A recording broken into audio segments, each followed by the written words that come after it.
നമുക്ക് ഇന്റേൺഷിപ്പിന് പോകാം.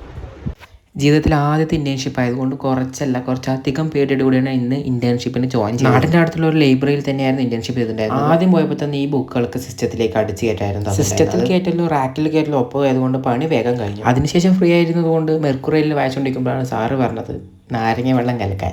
അപ്പം നാരങ്ങ വെള്ളം കലക്കുകയും ചെയ്തു, കുടിക്കുകയും ചെയ്തു. നല്ല ടേസ്റ്റ് ഉണ്ടായിരുന്നു. കാരണം ഇപ്പോൾ നല്ല ചൂടാണല്ലോ, അതുകൊണ്ട് ടേസ്റ്റിനെ പഴകിയിട്ട് നേരെ സിസ്റ്റത്തിൽ എങ്ങനെ പേരൊക്കെ എൻ്റർ ചെയ്യണമെന്ന് നോക്കി പഠിച്ചു. അതെല്ലാം കഴിഞ്ഞൊന്ന് പുറത്ത് പോയിട്ട് വരുമ്പോഴേക്കും ഇതാ കിടക്കുന്ന ഒരു പട്ടി എൻ്റെ സീറ്റ്. ഒരാളാണ് നിങ്ങൾ തെറ്റിദ്ധരിക്കേണ്ട, കൂടെ ആശാൻ്റെ കൂട്ടുകാരനും ഉണ്ട്. മിണ്ടാണ്ടിരുന്നപ്പോഴാണ് അത് ആടുന്ന അണ്ടാവ് കണ്ടത്.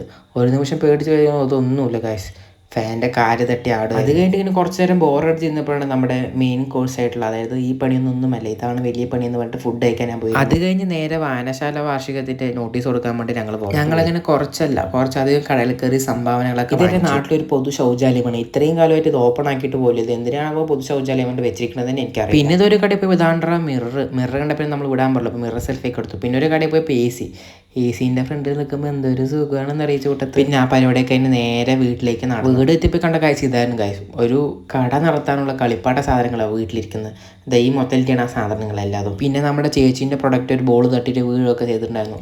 അപ്പം അത്രേ ഉള്ളൂ. അപ്പോൾ ഓക്കെ ബൈ.